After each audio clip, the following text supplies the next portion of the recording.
ఒక సంఖ్య యొక్క 2/5వ భాగము ఆ సంఖ్య యొక్క 1/7వ భాగము కంటే 36 ఎక్కువ. ఆ సంఖ్యలు కనుగొనము. ఒకసారి చూడండి మళ్ళీ. ఇది లెక్కని 2 లెక్క 3 సార్లు చదవాలి. ఒక సంఖ్య యొక్క 2/5వ భాగము 2/5వ భాగము ఒక సంఖ్య ఎక్స్ అనుకుందాం. ఆన్సర్ ఒక సంఖ్య ఎక్స్ సే ఒక సంఖ్య ఏమనుకున్నాం మనం? ఎక్స్ అనుకున్నాం. ఎక్స్ యొక్క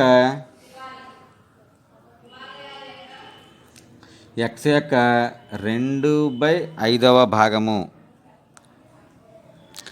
2x/5 2x/5 ఎక్స్ తర్వాత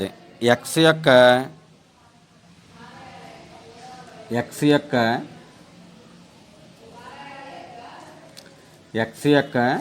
1/7వ భాగము 1/7వ భాగము this is equal to 1/7 into X. This is equal to x/7 కానీ మనకు లెక్కలు ఏమి ఇచ్చారంటే 36 ఎక్కువ అని ఇచ్చాడు. This is equal to 2x/5 minus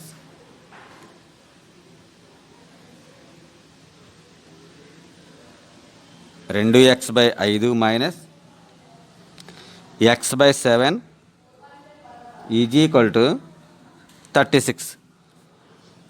ఇది గివెన్ 36 ఎక్కువ అని ఇచ్చారు. చూడండి, దీంట్లో ఒక సంఖ్య యొక్క 2/5వ భాగము ఆ సంఖ్య యొక్క 1/7 కన్నా 36 ఎక్కువ అని అడిచారు.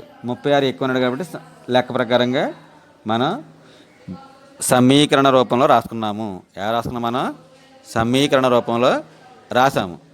ఈ సమీకరణ రూపంలో రాసిన దాన్ని మనం ఏం చేయాలంటే కాసా కట్టాలి. కాసాకి ఎంత? 35. కాసాకి ఎంత? 35. 7 రెళ్ళు 14x minus 5x is equal to 36. 14 నుంచి 5 తీసేస్తే 9x/35 ఈజ్ ఈక్వల్ టు 36. సమానత్వ రాశులు ఒకే వైపు నుండి కొట్టేయచ్చు. 1 9 9 4 9 36. X is equal to 35 into 4 35 into